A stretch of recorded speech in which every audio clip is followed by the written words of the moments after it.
Mr. Chairman, I would like to make certain observations with regard to this bill, especially about the cooperative societies in Tripura.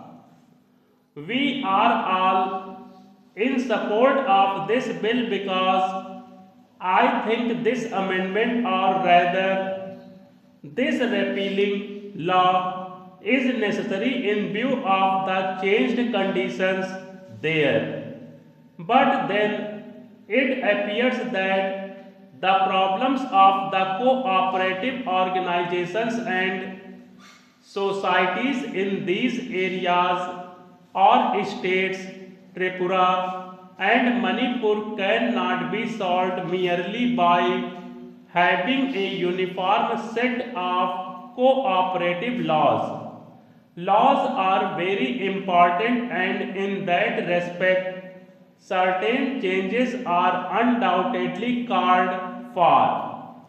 Here, sir, I would like the government to take note of certain things which are there at the moment in order that they may take steps to improve them.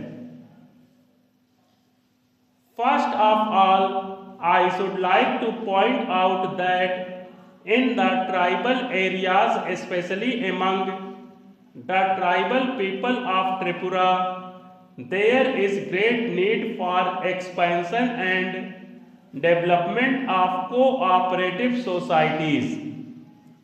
It appears that about 70%, according to my information, of the population are to be included or brought within the range of the cooperative societies. At the moment, cooperative societies are very few and they are not functioning well. Somehow or other, the bulk of the people have been left out of these cooperative societies. The most important function that the cooperative societies fulfill at the moment is, of course, the provision of rural credit, and there is no doubt that this is an important aspect of the work of the cooperative societies, and that has to be expanded.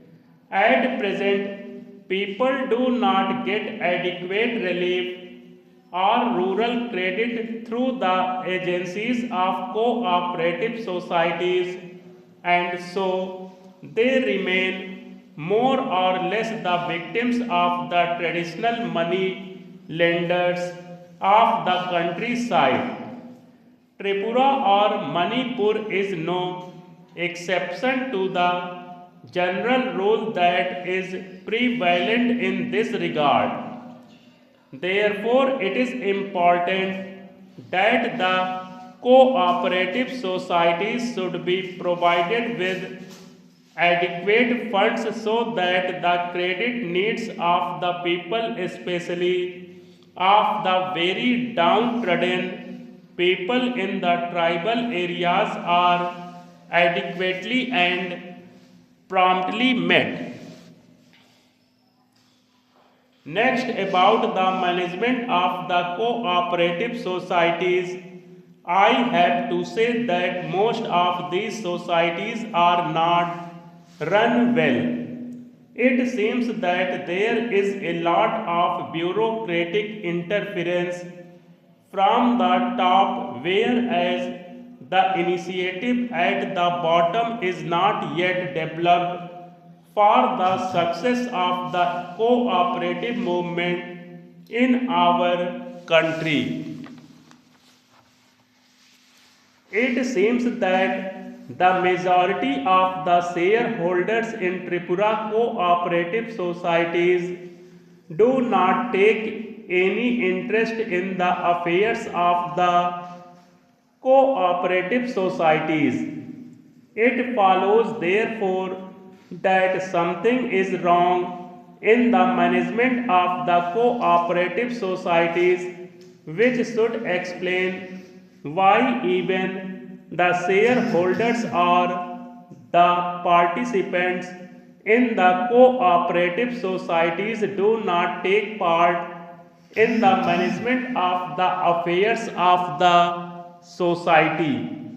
The government should pay attention to this aspect of the matter and see that the cooperative societies are not controlled by a coterie of people, but they are more and more controlled and in a very good way by the majority of the shareholders or the participants in the cooperative society.